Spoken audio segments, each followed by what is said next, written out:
আসসালামু আলাইকুম। আলহামদুলিল্লাহ, শুকরিয়া রাব্বুল আলামিনের কাছে।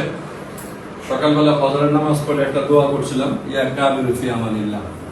হে আল্লাহ, তুমি আমার অন্তরের ইচ্ছাকে তুমি অনুমোদন দাও এবং অ্যাকসেপ্ট করো এবং কবুল করো। তা আমার অন্তরের ইচ্ছাটা আজকের মতোই হলো যে আমরা যেন ছত্রভঙ্গ না হয়ে যাই, আমরা যেন ঐক্যবদ্ধভাবে সুন্দর করে কাজটা করতে পারি। আমরা যে কাজ করছি এই কাজ মুছে ফেলার কোনো কাজ না, অনেক কঠিন কাজ। আমরা এখানে যারা উপস্থিত আছি প্রত্যেকেই আমরা সম্মানিত, প্রত্যেকেই আমরা আমাদের নিজের থেকেই কাজ করে আমরা আমাদের আগাম যে স্বপ্ন দেখছি সেই স্বপ্নটা যেন বাস্তবায়ন করতে পারি। একে অপরের ভিতর ভুল বোঝাবুঝি থাকতেই পারে, ভুল বোঝাবুঝি ছাড়া কোনো মানুষ তৈরি হয় না। পৃথিবীতে যত নবী রাসূল আসছে প্রত্যেকটা নবী রাসূলকেই আল্লাহ তাআলা বিভিন্ন রকম কষ্ট ফেলাইছেন, বিভিন্ন রকম কষ্ট দিয়া তারপরে তাদেরকে নবুয়ত দিয়েছেন, তাকে জান্নাতের সুবিধান দিয়েছেন।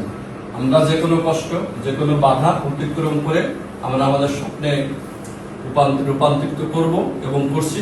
আল্লাহ যেন আমাদেরকে কবুল করেন। সবাই আমরা ঐক্যবদ্ধভাবে কাজ করবো। আমিন। আল্লাহ আমাদের কবুল করুন। সাথে আমরা করব জয়। আমরা করব জয় ইনশাআল্লাহ। আরেকদিন। আমিন।